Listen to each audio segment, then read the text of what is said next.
class 10th. Congratulations for being in class 10th for the promotion etc. आज हम physics शुरू करने वाले हैं और फिजिक्स का चैप्टर नंबर 10 और फर्स्ट टॉपिक है सिंपल हार्मोनिक मोशन। आपने बहुत टाइप्स की मोशन पढ़ी हुई है, translatory motion, vibratory, rotatory, oscillatory and so on. Simple harmonic motion, harmonic जो लफ्ज है उससे निकला है रिपीट करने वाली मोशन, जो अपने आप को रिपीट करती है। Simple harmonic motion is a very special type of motion. जैसे आपने स्विंग देखी है, झूला देखा हुआ है, सीसॉ देखा हुआ है, इस तरह की जो मोशंस होती हैं ये अपने आप को रिपीट करती हैं। फिजिक्स में हम देखते हैं कि इन मोशंस में क्या कैरेक्टरिस्टिक्स हैं, किस वजह से ये अपने आप को रिपीट करती हैं। इसको ज़्यादा आपको समझाने के लिए ये मैंने थोड़ी सी आपके सामने एक वीडियो रखी हुई है, इसको देखते हैं थोड़ा सा ताकि ये बात आपको थोड़ी क्लियर हो। ये देख Simple harmonic motion. Imagine we take an object that's in equilibrium and we push on it. But it doesn't just move away. There's a restoring force that returns it towards equilibrium and another returning force that returns it towards equilibrium. And so what we get is this simple harmonic motion. What would be ये बात आपको समझ आई कि नहीं? जैसे swing हरकत करता है, पहले आगे जाता है, फिर पीछे आ जाता है, आगे जाता है तो उसके ऊपर फोर्स एक्ट करती है, पीछे से कोई उसको धक्का लगाता है, फिर वो खुद ब खुद वापस आता है। तो जब खुद ब खुद वापस आता है तो उस फोर्स का नाम होता है रेस्टोरिंग फोर्स। इसी तरह ये जो ब्लॉक की मूवमेंट आपके सामने की गई है, इसके ऊपर भी फॉरवर्ड फोर्स जो अप्लाई की जा रही है उसका मतलब है अप्लाइड फोर्स, और जो ऑटोमेटिकली वापस आ रहे हैं। There so many things like that. जैसे मैंने आपको मिसाल दी, झूले की मिसाल दी है, सीसॉ की मिसाल दी है। इसी तरह से अभी हम देखेंगे कि अगर एक स्प्रिंग के साथ मैस अटैच कर दें तो वो भी ऊपर नीचे भी हो सकता है, राइट लेफ्ट में भी हो सकता है। तो ये चीज़ें ज़रा इन पे गौर करने की ज़रूरत है और रीजंस ढूंढने की ज़रूरत है। example of this, pushing a child on a swing.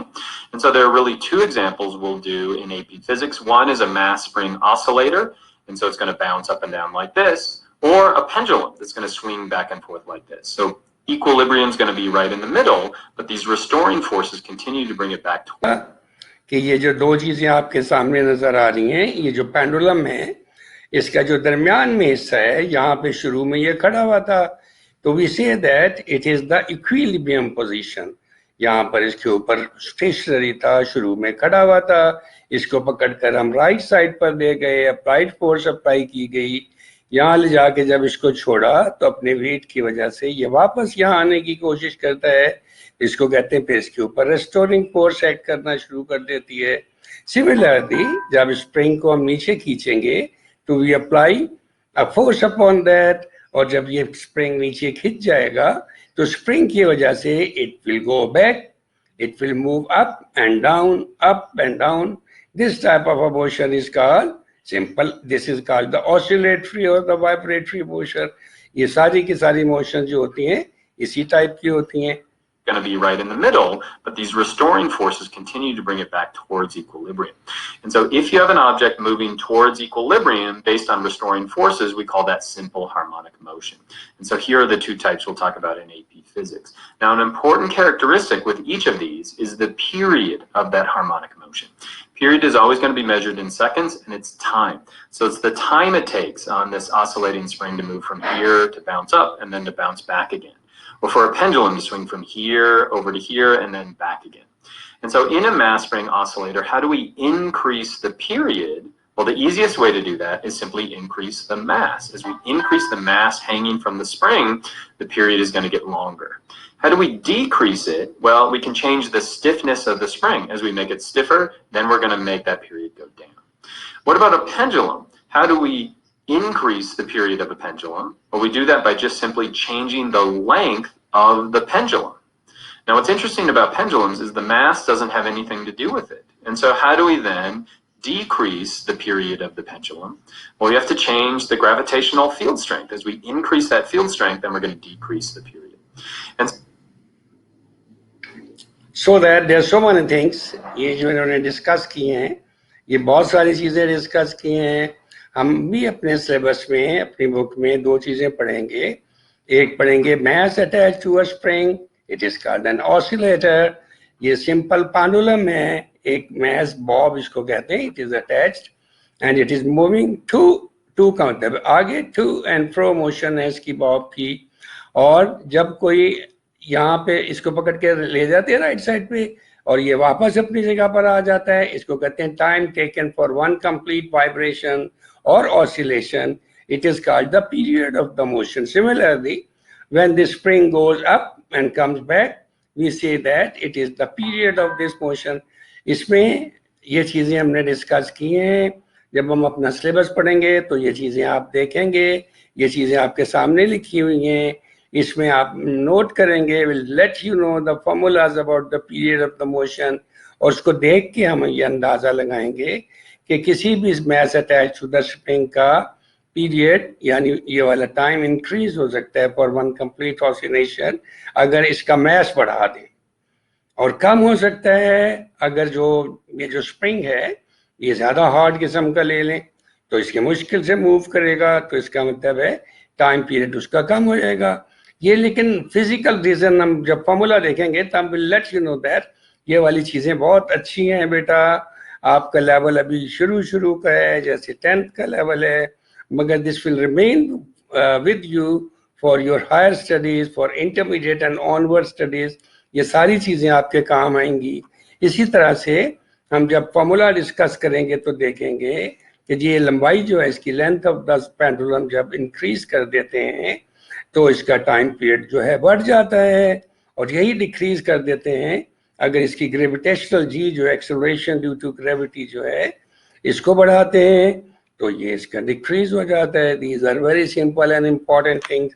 ये चीजें आप लोगों ने नोट करनी है, देखनी है. अब हम इंशाल्लाह we go back to our syllabus and it is very important. This is the book written by me, the whole of the book including everything.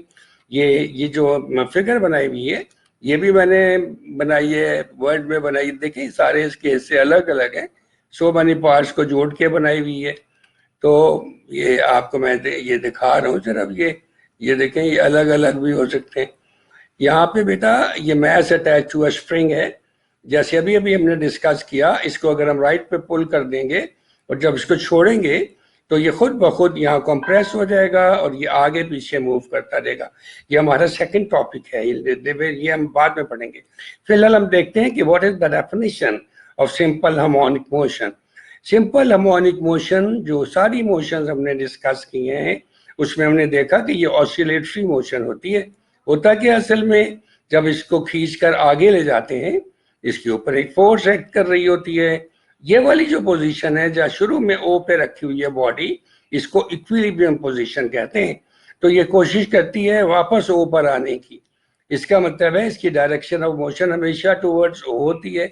इसका मतलब है इसकी डायरेक्शन ऑफ एक्सेलरेशन, जैसे वेलोसिटी में डायरेक्शन होती है, rate of change of velocity is called acceleration, इसलिए acceleration की डायरेक्शन भी टुवर्ड्स ओ होती है.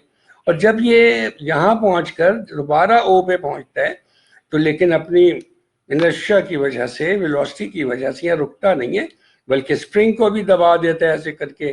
तो इसके ऊपर फिर एक रेस्टोरिंग फोर्स अमल करना शुरू कर देती है जो स्प्रिंग को फैलाने की कोशिश करती है. And the body moves toward the right. Again acceleration is towards O, so that acceleration always remains towards O. तो ये दो बातें आप लोगों ने देखनी है कि इसके ऊपर जो एक्सेलरेशन होती है, जितना ज्यादा इसको आगे खींच के ले जाएंगे उतनी ज्यादा एक्सेलरेशन होगी. इसका मतलब है acceleration is directly proportional to the displacement. O से ए के फासले को डिस्प्लेसमेंट कहते हैं. और इसकी डायरेक्शन क्या होती है हमेशा, it is always towards O. यही लिखा हुआ है सिर्फ. Simple harmonic motion is to and fro oscillatory motion in which acceleration of the body is directly proportional to the displacement of the body. इसका मतलब है डायरेक्टली प्रोपोर्शनल का मतलब है ओ से लेकर ए तक जो डिस्टेंस है अगर वो एक्स है तो एक्सेलरेशन इज डायरेक्टली प्रोपोर्शनल. यानी एक्स बढ़ाएंगे, डिस्प्लेसमेंट बढ़ाएंगे तो एक्सेलरेशन बढ़ जाएगी. इसको डायरेक्टली प्रोपोर्शनल कह देते हैं. Directly proportional to the displacement of the body from the mean position and it is always directed toward the mean position. Simple सी बात है. दो बातों का आपने बेटा ख्याल रखना है.